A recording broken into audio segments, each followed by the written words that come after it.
e se for o mesmo autor, por que ele fez essas duas narrativas tão diferentes da partida de Jesus? Não é? Que não cola, entendeu? Se o mesmo autor tivesse feito Atos, ele começaria o Atos ou do mesmo jeito que ele terminou o Evangelho, não é? Ou ele começaria logo depois, né? Que seria o lógico. Mas ele começa com uma narrativa da ascensão do Senhor totalmente oposta, que não cola. Não é? Isso deixa um grande ponto de interrogação. Não é? Então, nós não temos... E Lucas, o médico, não foi. Mas não é o Beto que falou, pelo amor de Deus, eu inventei, tá bom? Tá? Apenas, o que existe na verdade, gente, é o seguinte. Veja bem, o que existe na verdade é o seguinte. Isso eu ouvi meus 15 anos de sacerdote, tá? Ou não pode falar isso, que isso vai criar uma confusão na cabeça do povo. Isso eu ouvia os meus 15 anos de sacerdote, tá? Em reunião do clero, não é? Entre os padres. Ou não pode, não fala isso, você vai criar só confusão, você vai criar só dúvida na cabeça do povo e tudo mais e tal. Como se vocês fossem crianças, né? Pessoas bitoladas, pessoas que não pensam, não é? Eu acho que tudo tem que ser esclarecido. Por que eu faço teologia? É para que a gente sente, esclareça e veja, olha, a minha fé não está baseada nisso.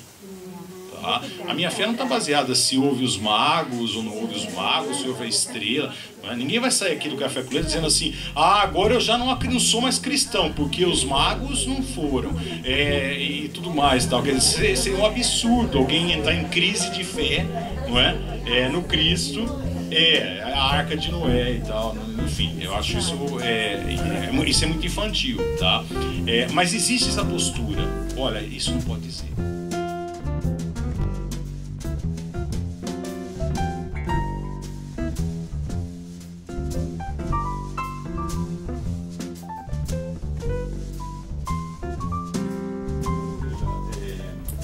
Ela acreditou que nós temos essa herança judaica, não é? Então, para não perder essas raízes judaicas, as raízes judaicas, ela então resolveu compilar os principais livros. Então, a Bíblia hebraica, tá? Que é o nosso Pentateuco, tá? E depois alguns livros significativos, né? Como Isaías, não é? Um livro Eclesiastes, não é? Alguns livros achados no Egito também, não é? E aí não são de tradução, de tradição judaica, não é? O Cântico dos Cânticos, que é um livro que eu vou até citar no meu próximo livro, que vai sair em setembro, que é um livro extremamente marginalizado pelas religiões, não é? Ele não é lido, ele é lido um trechinho na missa no ano, não é? É um trechinho só, não é? O Cântico dos Cânticos. Você ficou de falar sobre o dia 25 de dezembro. O dia 25 de dezembro, é verdade. Nós não tínhamos a data do nascimento de Jesus. Tá? Por quê? Porque não se sabe mesmo a data. Não é? Principalmente o dia. Não é? E então, o que aconteceu? O que aconteceu é que quando as primeiras comunidades começaram a se formar em Roma, né, e os cristãos começaram a tomar um número significativo, não é? Houve o choque do quê? Do dia 25, que era um dia onde os romanos adoravam o sol. Tá? Então esse dia é um dia muito importante no hemisfério norte. Por quê? Porque hoje com as condições climáticas talvez não se encaixe tanto. Mas na década de 90 eu percebi isso na Alemanha. Realmente o dia 25 é o dia mais curto do ano. Você vê, e com o inverno, o dia 25 ele está assim no auge do inverno. Tá? Sendo o auge do inverno, você praticamente já está dias sem ver o sol. E esse dia sendo o dia mais curto do ano, não é? Você tem muito pouca claridade. São poucas horas, praticamente, de claridade de dia. Não é? Por quê? Porque amanhece muito tarde e anoitece muito cedo. Não é? Então, justamente esse dia foi escolhido pelos romanos como o dia dedicado ao Deus Sol, para que ele voltasse logo. Não é? Tinha uma festa. Já tinha uma festa, já tinha uma devoção e uma adoração ao Deus Sol. Isso como os cristãos, eles só tinham um Deus, tá? E esse Deus é Jesus Cristo, eles se negavam a participar dessa festa. Aí eles criaram uma outra festa. Ora, quem é o sol para nós? É Jesus. Então vamos estabelecer que nesse dia Jesus nasceu. O sol nasceu para nós nesse dia. E aí então acabou se estabelecendo o dia 25 como o dia do nascimento de Jesus. E aí permaneceu. Tá? Aí permaneceu. E realmente se cria uma atmosfera muito romântica. Tá? Principalmente no hemisfério norte. Tá? É uma noite, é um dia mágico. Tá? É como o nosso junho aqui. Não temos um dia específico, mas o mês de junho para nós era, pelo menos, agora com as condições climáticas está tudo bagunçado, né? Mas o mês de junho era para nós um ambiente ideal para o Natal. Tá? Tanto é que nós temos o quê? A festa junina, onde nós tínhamos a festa junina, onde nós tínhamos a fogueira. Tá? Então a presença do fogo, a presença da luz. Então, na verdade, para o hemisfério sul, o nascimento de Jesus deveria estar ali no dia 25 de junho. Mas como o cristianismo é uma religião que se formou e se estabeleceu mesmo na Europa, não é? Se tornou uma religião bastante romana, europeia, o dia 25 foi estabelecido e ponto final. Então nós temos um Natal meio quente. Quem mais? Quem mais? Opa. Eu tenho uma, mas eu acho que nem precisa do microfone. O pessoal, não, se você puder, o pessoal ouvir. Você falou que o Herodes só matou os filhos, né? Só 3 filhos, mas nenhuma criança, né? E por que, assim? Que ele... Não sei se eu perguntei, matou os filhos. Eu não li direito as razões, né? De Herodes matar os 3 filhos, não é? Não sei se o motivo da morte dos filhos deve ter tido, claro, mas se as razões foram registradas, né, pelos historiadores. Eu já vi qualquer coisa de que ele tinha medo dos filhos tomarem o poder dele. Deve ter sido alguma coisa. Tomar o poder e ele matar. Deve ter sido por aí. Não é? Ou nasceu deficiente também, né, de repente. Nasceu deficiente. Ou também, né? Mas eu acho mais provável esse motivo do poder. Não é? Da ameaça de tomar o poder, de ser envenenado também, ou, não é? E já sentir já que existe alguma coisa, e aí então matar primeiro antes de eu ser morto. Que mais? Tem uma curiosidade, assim, quando se fala de... os livros do Velho Testamento, eles foram compilados já pela igreja, não é? Quer dizer, eles não eram os livros e os escritos que os judeus usavam na época de Jesus. Quer dizer, há mais livros, quer dizer, os judeus têm mais informações. E quando você foi colocando que os evangelistas, né, pensavam essas... quer dizer, era desses livros que nós conhecemos do Velho Testamento, ou poderia ser outros livros que na época eram acessíveis a eles? Quando Mateus faz referência, ele faz referência clara, ele dá o nome do profeta. Não é? Então, aí fica claro, não é? Qual livro ele está fazendo referência. Como também quando ele utiliza algumas frases muito semelhantes do Êxodo, então fica claro a história de Moisés ali na história de Jesus. Não é? Agora, o que a igreja fez ao ser oficializada pelo Império Romano, qual foi a questão? Foi compilar livros importantes, não é? Já que nós temos essa herança, ou segundo, dessa forma a igreja ela acreditou que nós temos essa herança judaica. Não é? Então, para não perder essas raízes judaicas, as raízes judaicas, ela então resolveu compilar os principais livros. Então a Bíblia hebraica, tá, que é o nosso Pentateuco, tá, e depois alguns livros significativos, né, como Isaías, não é? Um livro Eclesiastes, não é? Alguns livros achados no Egito também, não é? Que aí não são de tradução de tradição judaica, não é? O Cântico dos Cânticos, que é um livro que eu vou até citar no meu próximo livro, que vai sair em setembro, que é um livro extremamente marginalizado pelas religiões, não é? Ele não é lido, ele é lido um trechinho na missa no ano, não é? É um trechinho só, não é? O Cântico dos Cânticos, e depois não mais. Não é? E os evangélicos nem falar, né? Os evangélicos nem citam o Cântico dos Cânticos. Não é? Por quê? Porque é um livro bastante erótico. Não é? É um livro extremamente erótico, não é? Que depois é espiritualizado. Tá? Aí vai dizer que é a nossa alma. São João da Cruz fez isso, né?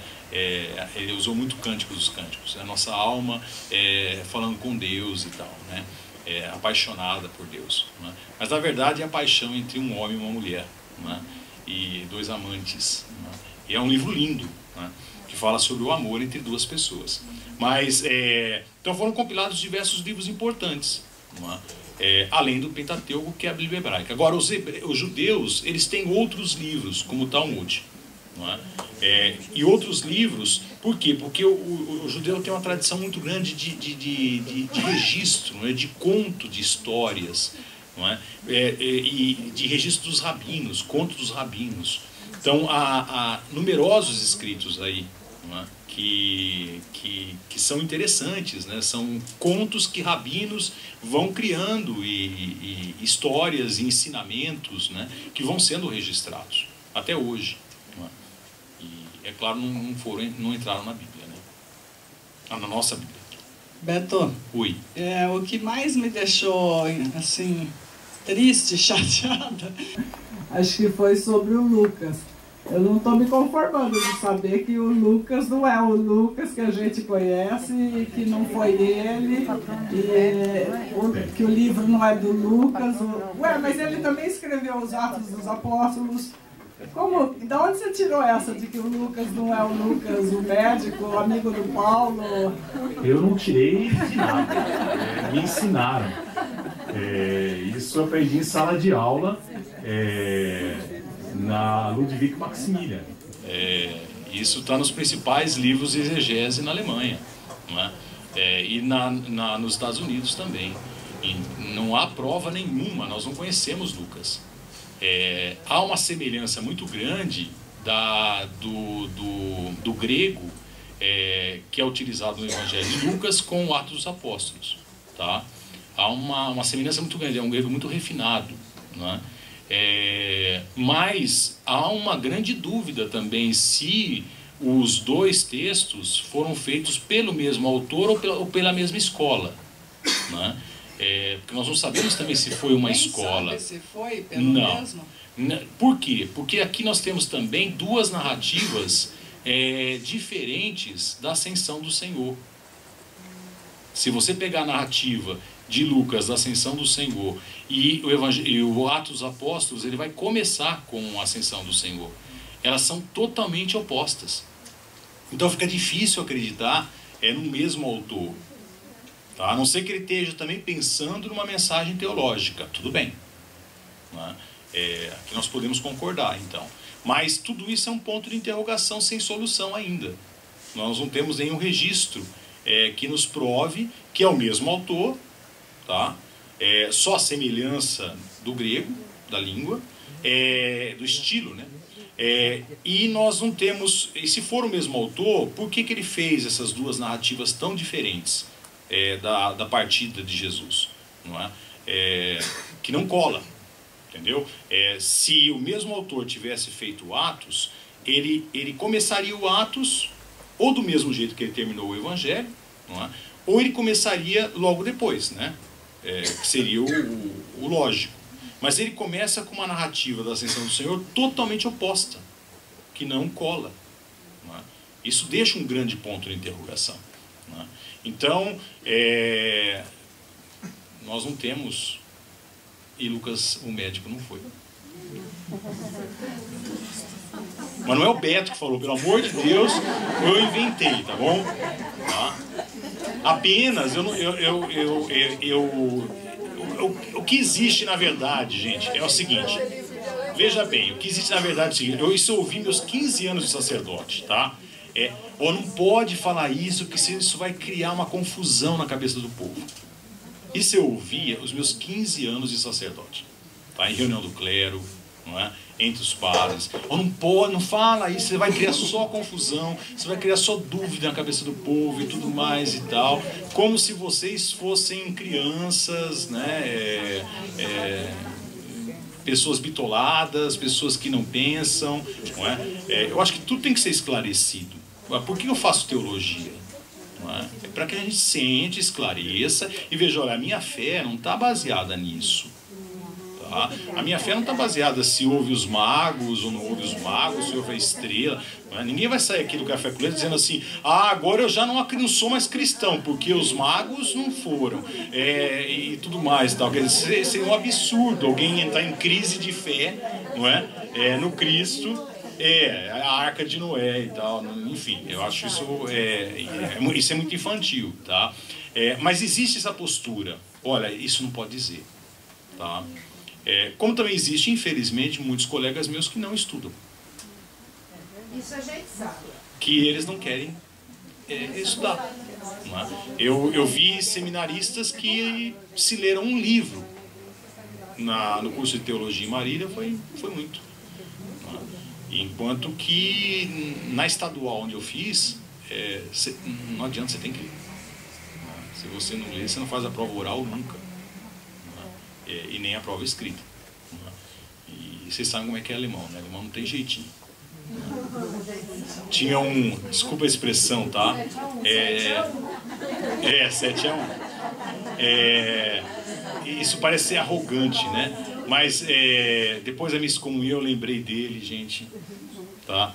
Eu tinha um diretor extremamente sistemático, mas extremamente sistemático. Tá? Ele era professor de liturgia na universidade e toda manhã nós tínhamos missa no seminário. E essas missas tinham que ser impecáveis todo santo dia. Ou seja, não podia ter um errinho. A gente falava, quem passou pelo Georgiano, que é o segundo antigo seminário do mundo, lá ficou Bento XVI, tá, como seminarista, quem passou pelo Georgiano celebra a missa em qualquer lugar do mundo, seja no Vaticano ou seja numa favela no Rio de Janeiro. Tá? Mas eu digo assim, é capaz de celebrar, porque todo santo dia a missa tinha que ser um relógio, tá? A maneira como o seminarista ia servir o padre e tal, o Kaczynski estava de olho. Para vocês terem uma ideia, o Kaczynski foi o homem que traduziu do latim para o alemão os textos do Vaticano II para a Conferência dos Bispos da Alemanha. Então o cara é o cabeça, tá? E eu tinha esse cabeça justamente como reitor do seminário, né? E ele era um relógio, tá? Então 1 minuto para 1h, todos estavam no refeitório, deu 1 minuto, abria-se a porta do refeitório, era o Kaczynski entrando, né? Cumprimentando o vice-reitor e o espiritual na mesa e se postando assim. De repente o sino da igreja toca. Tom, ele em nome des Vaters, um des Sohnes, um des Heiligen Geistes, amém. E começando a oração. Isso todo santo dia. Tá? Esse cara é extremamente sistemático. Agora, ele era meio arrogante. Ele falava assim, quando ele fazia um discurso, ele falava assim, eu vou dizer uma coisa para vocês. Bispo, qualquer idiota se torna. Doutor, não. Principalmente aqui na Alemanha. Ele fala. Porque existe também um lance do doutorado na Itália. Tá? Existe uma frase em latim que fala muito na Alemanha. Doctus, como é que é? Doctus Romanus, como é que é?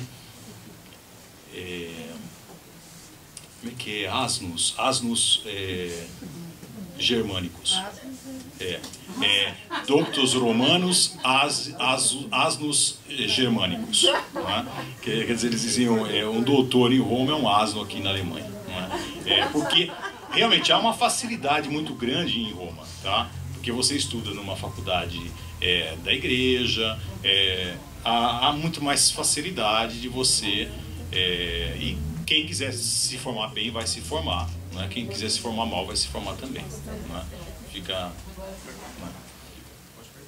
Vamos lá. Então, eu fico entre o judaísmo e o cristianismo, eu fico mais perto do judaísmo diante de tudo isso, diante desse exposto, porque existe mais contradição no cristianismo do que no judaísmo. Estou errada? Olha, eu não concordo. É só você entender o estilo. O mesmo estilo que você tem nos evangelhos, você vai ter também em muitos livros do Antigo Testamento. Tá? É o mesmo estilo. Não é? Aliás, é um estilo judaico.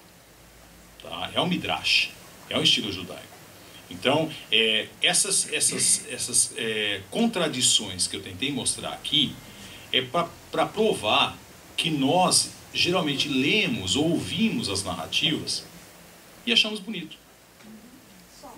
Engolimos. Entendeu? E tomamos como verdade. Ponto final. É isso que eu quis mostrar. Entendeu? E que na verdade são narrativas que querem transmitir uma mensagem. Qual a mensagem que o evangelista quis transmitir? Olha, o que eu vou apresentar para vocês aqui é o novo Davi. O que eu vou apresentar para vocês aqui é o novo Moisés. Perfeito? Então toda essa narrativa, ela tem essa intenção. É uma intenção teológica. Não uma intenção histórica. Esse é o ponto. Tanto é que ela tem, a de Lucas, por exemplo, tem falhas históricas aqui grandes. Não é? Agora, isso nós encontramos também no Antigo Testamento, que é o estilo. Tá? Se eu gravo uma história bonita de um nascimento, não é? Eu posso contá-la. E as pessoas vão lembrar que esse Jesus nasceu em Belém e ele é o novo Davi. Não é? Enquanto se eu fizer um discurso filosófico sobre isso, não é? Eu vou lembrar pouca coisa. Não é? Então aqui não há, essas contradições não são para que vocês vejam assim, então o cristianismo nasceu de contradição. Não, não é isso. Ele tem a Bíblia, os evangelhos têm um estilo que é o mesmo estilo do Antigo Testamento, de muitos livros do Antigo Testamento. Apenas eu preciso entender o estilo. E aí então eu não vou ficar com folclore, que é o que se tornou o nascimento de Cristo, um grande folclore. Na verdade, eu ia pedir para você encerrar tudo isso. Gritos do Mar Morto. Eu acho que daria um bom fecho. Não sei se você já... Olha, daria um café com letras, eu acho. Não é? Eu acho que os escritos do Mar Morto, eles não trouxeram grandes coisas, tá? Não há, assim, grandes revelações sobre Jesus Cristo, não é? Eles trazem revelações do estilo de vida dos essênios, não é? Da comunidade que vivia ali, não é? Da visão teológica deles, não é? Há alguma semelhança com Jesus? Há alguma semelhança, não é? Mas se esperava mais. Quando eles foram descobertos, tinha uma expectativa, né? Havia uma expectativa, porque era algo totalmente novo, não é? Então eu acho que por ter criado essa expectativa, o que se achou concretamente, claro, enriqueceu a visão que nós temos do mundo da época, não é? Mas não trouxe nenhuma grande novidade sobre Jesus Cristo. Eu acho que muita coisa eles foram levados pelos católicos franceses. E eles não permitiram também que os especialistas hebraicos, antigos, participassem da pesquisa. Quer dizer, então os pesquisadores realmente participaram mais do final. E nesse momento é que eles perceberam, eu diria assim, o desaparecimento de muitos documentos. Sim. Bom, eu só posso trabalhar com com informações que chegam até nós, que a gente conhece, né? Não, são 10 volumes. Mas pelo que nós sabemos, não é? Eles não vão trazer grandes novidades, não é? Senão já teria sido pensado, né? Ou seja, bom, os que vão aparecer por aí, né? Pois não. Apesar das contradições, é possível se ter pelo menos uma ideia do que aconteceu historicamente com o nascimento de Jesus? É possível, sim. É possível ter-se a ideia de que Jesus nasceu em Nazaré. Cresceu em Nazaré. Tá? Por isso ele é chamado Nazareno, não é? E por isso ele vai ser um galileu. Isso vai criar um problema danado. Por quê? Porque, como eu já disse na exposição, o galileu ele era muito mal visto pelo romano. Porque a Galileia deu muito trabalho a Roma. Tanto é que os galileus, agora vocês vão entender, e aí você vai ficar chocado de novo.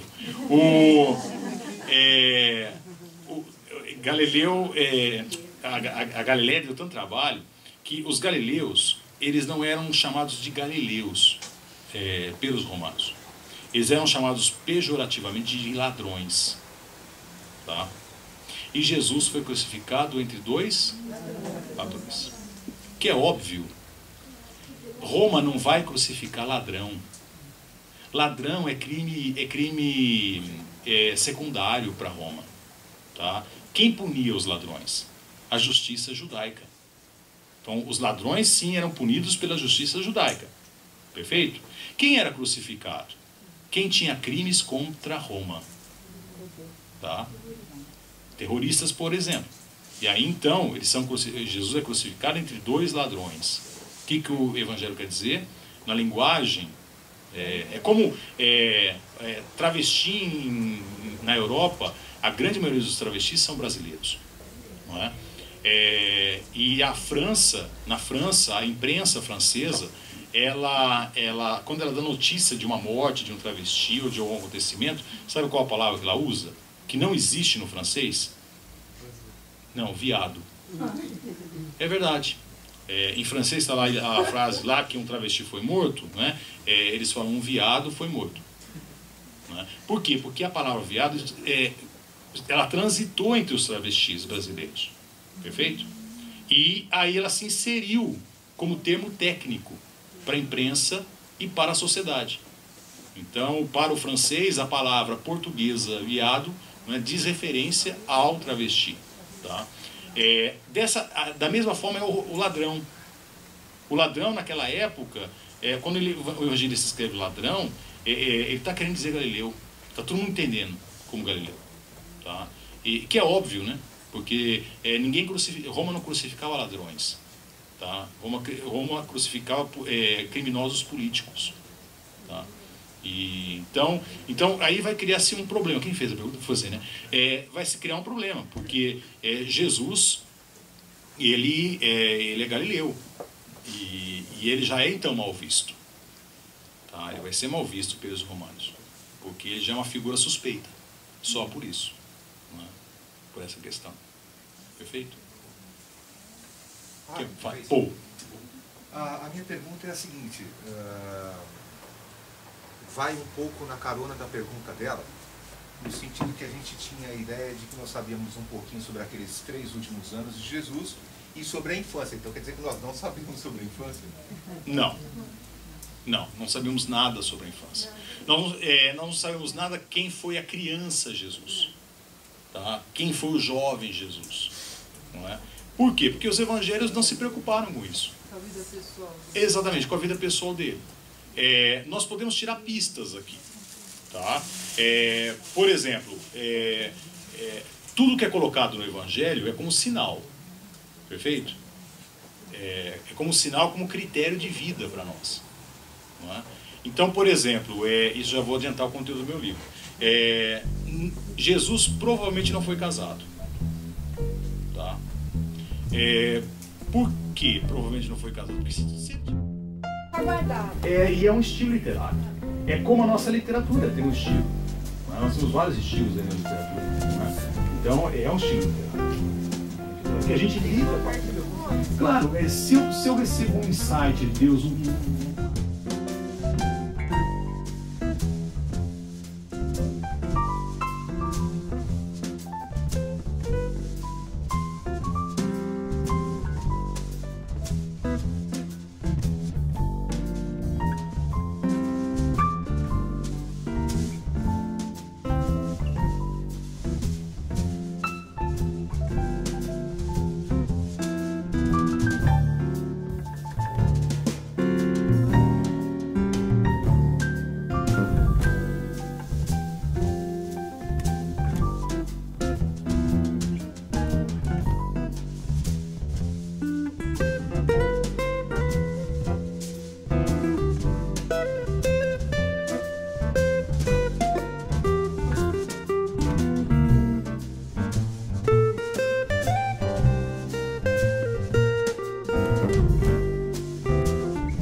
De repente o sino da igreja toca. Tom, ele não desfarta, são desonras, não desmaria, começando a oração. Isso todo santo